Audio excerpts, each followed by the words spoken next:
През призму очувања и изліпшања културного нашлидства и културної творчосці ВЦ 20 знацијох ко трижију автономној покрајини Војводини презентована мултикултуралност Војводини. Отримување округлого стола организовал Покрајински секретаријат за културу и јавно информување и Завод за културу војвоđанских Словацов у сотрудништве со Фондом Европски роботи автономној покрајини Војводини.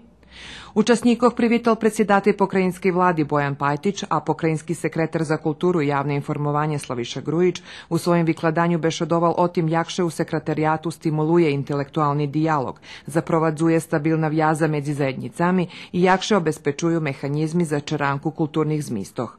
На рочним уровњу секретаријат софинансује веќе 350 проекти из области култури, 19 националних заедницох и интеркултурални проекти, ја ги видавателство на јазикох националних меншинох.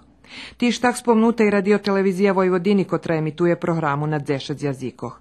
На округлим столје попри представников Заводох за културу Хорватох, Маѓарох, Румунох и Словацох, присутни бул и Сергеј Тамаш, котри представил активности, роботу, плани и актуални проблеми у роботи Заводу за културу војвоđанских Руснацох.